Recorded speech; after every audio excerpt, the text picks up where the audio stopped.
Robin Gomo Seneta we County ya Nairobi Edwin Sifuna arokane ko muchumure gwense William Samoei Ruto ko bwatekerano gutekerania chira gataka kubalira abakenya ngakyo chikambi na sumwa ko chiri 2022 gose 2022 chingakyo chibo igonigo omo Seneta we County ya Nairobi Sifuna arokana ko kurobekana kweli tuko ya lero.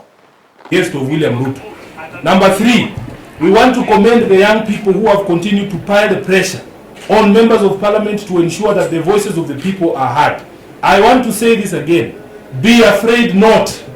You have nothing to fear. This is your country, and you will take this movement to its logical conclusion. We are here on standby. If there is any need or requirement or help you need from us, let us know, and we will do it. I want to speak to the Kenya police, my brothers and sisters in uniform.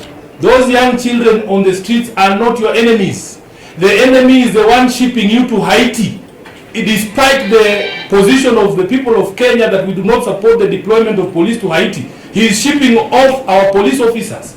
And to add insult to injury, he's only paying them a fifth of what they were supposed to be paid on that particular mission. We are being told our police officers have been paid only 20,000 shillings to go to Haiti. Yet William Ruto was given $100 million by the US government for this particular mission.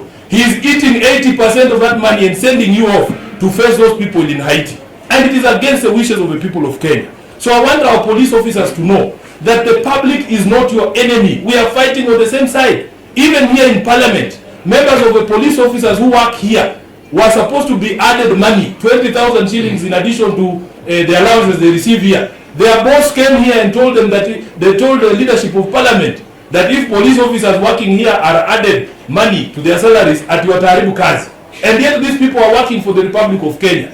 The bosses in the police force plus Ruto are the enemy, not the young people in the streets there. So please, stop brutalizing these young people. We are on the same side. In fact, the police should be joining these young people to say Ruto must go. Number 3, the country is bigger than William Ruto.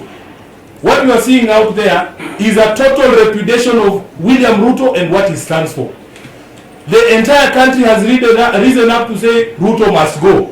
We want the president, because he has failed at this particular moment in time, even withdrawal of that bill will not be enough. William Ruto resign as president of the Republic of Kenya, because you have failed Kenyans. From your own home in Sugoi, all the way up the mountain, down the lake, across the coast, Kenyans are saying you go because you have failed as a president.